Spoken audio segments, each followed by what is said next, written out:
c'est en anglais, hein, ça m'inspire beaucoup. Elle fait des trucs de 10 minutes. Et ce que j'aime, c'est que à tous les commentaires, elle répond. Et un jour, elle m'a répondu, parce que je lui ai dit, voilà, moi, mon histoire, je viens d'arriver en Suède et tout. Et pendant une vidéo, elle dit, j'ai été touchée par le témoignage d'une femme qui m'écrit depuis la Suède.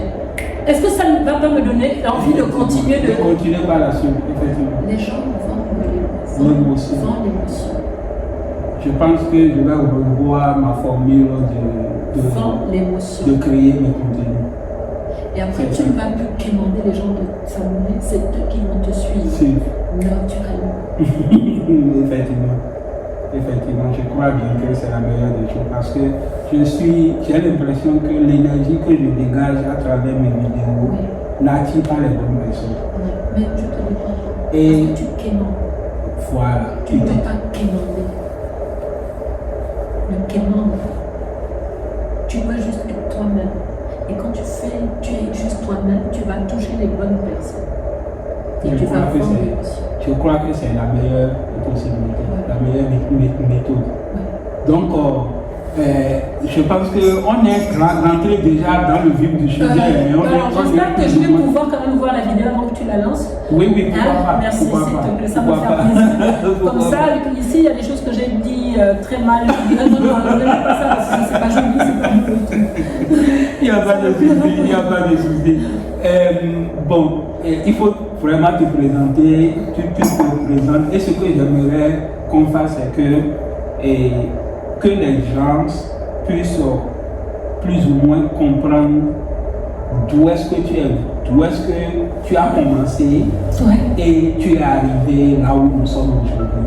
C'est très important parce que tu fais partie des meilleurs profils que j'ai toujours voulu collaborer avec. Dépenser mon énergie, mon temps à aider pour pouvoir atteindre les objectifs, je t'assure. Donc, c'est super important que tu me dises plus ou moins ton background. Et ce que j'ai fait avant? Bon, ce que tu fais, ce que tu faisais avant, et jusqu'à ce que l'envie te prenne de venir en Suède. Ok. Mais à la fois, pose-moi des questions parce que sinon je vais aller dans les détails. Il n'y a pas de souci. Tu me donnes ton nom, à l'état civil, ton origine, puis voilà. Ok. Donc je m'appelle Esther. Donc je m'appelle Esther, j'ai 56 ans, je suis mère solo, 3 enfants et une petite fille. Et mes enfants ne sont pas avec moi parce qu'ils travaillent.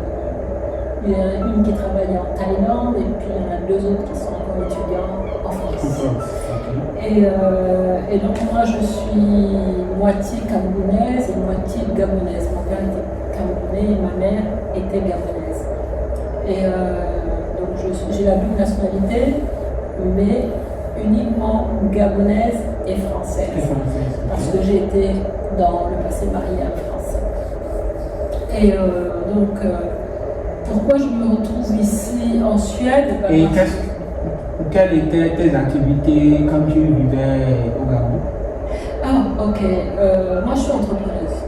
Donc, lorsque je sors des études à Paris, je repars au Gabon et je me lance avec ma famille, je me lance dans l'hôtellerie et la restauration. Parce qu'en fait, on avait une affaire familiale. Et après quelques temps, je travaille dans une compagnie pétrolière chinoise au Gabon. Je reste à peu près 6 ans. Ensuite, avant la compagnie chinoise, je travaille dans l'immobilier. D'abord, j'ai la première expérience dans l'immobilier. Donc après l'immobilier, je repars donc dans la compagnie chinoise. J'ouvre ensuite, je démissionne de la compagnie chinoise pétrolière pour lancer moi-même ma propre activité, qui est l'immobilier. Et donc ça c'est en 2013. Et puis il y a 3 ans, j'ouvre encore à nouveau une autre activité qui est une brocante, qui vend en fait du matériel d'occasion. Et voilà un peu mon parcours. J'ai fait des études de commerce à Paris pendant 4 ans, sur un plan national et international. Voilà. Et j'ai toujours aimé l'entrepreneuriat, j'ai toujours aimé vendre, j'ai toujours aimé être en contact avec les gens.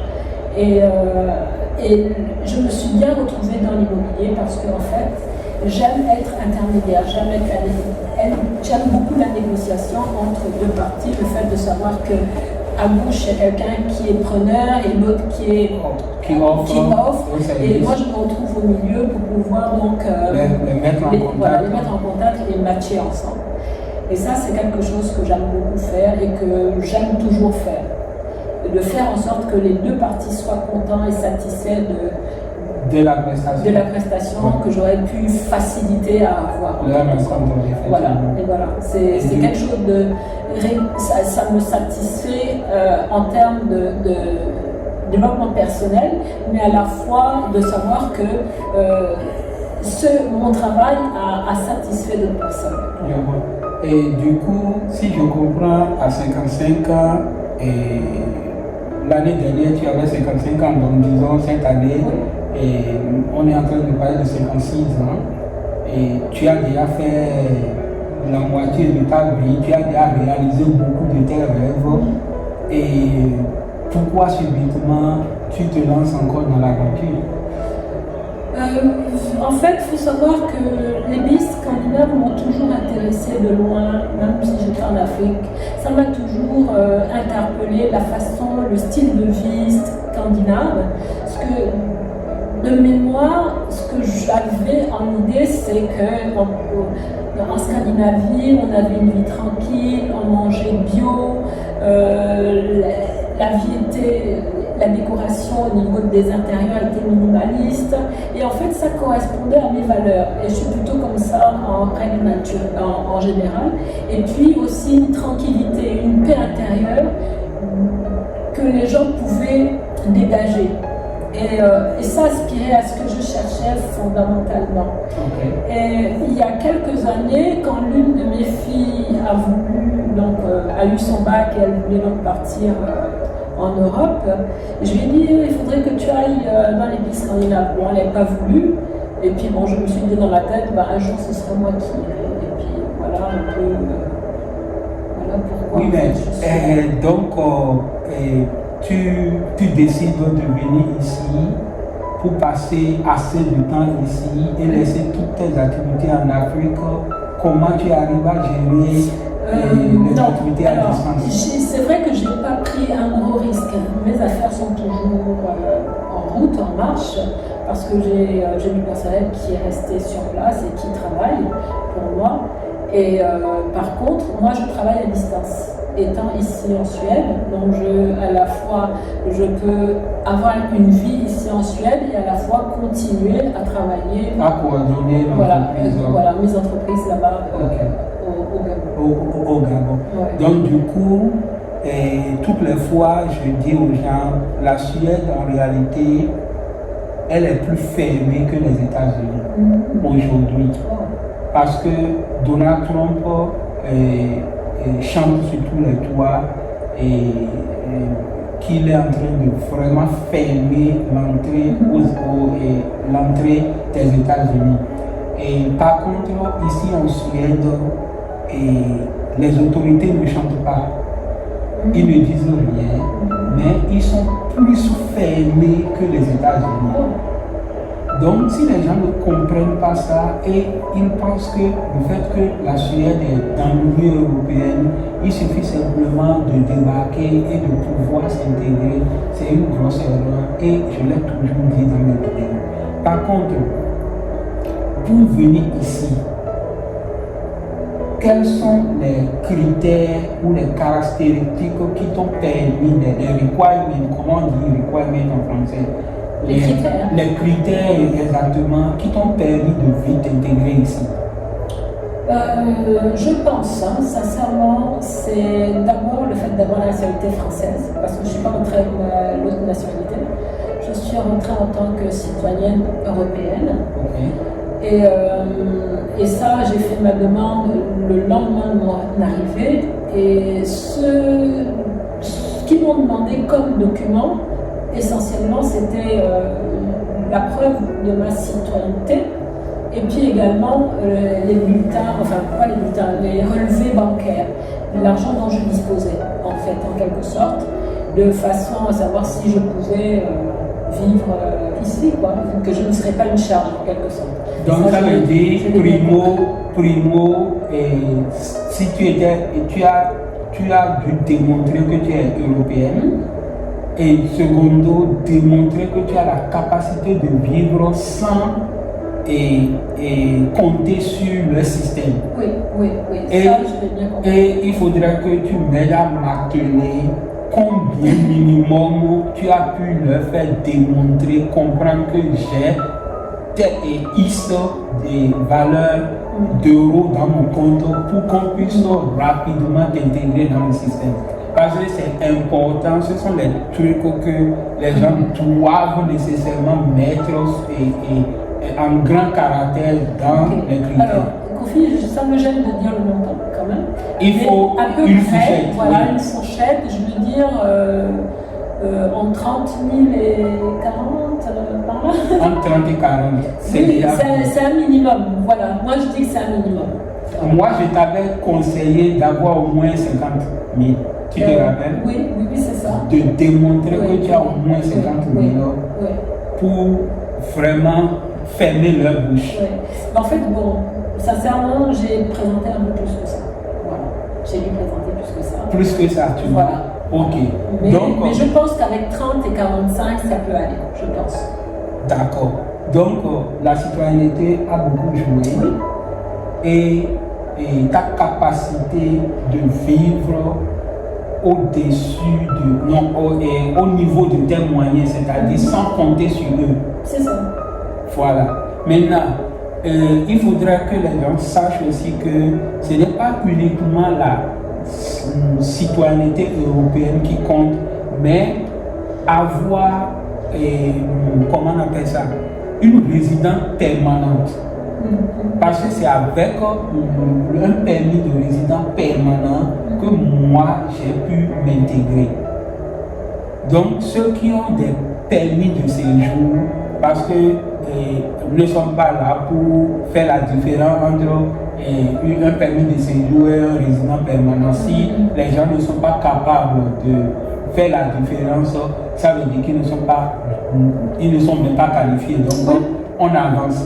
Donc un résident permanent de l'Union européenne te permet de t'intégrer en Suède et en plus de cela une économie pour leur faire comprendre que tu n'es pas venu pour abuser de leur système.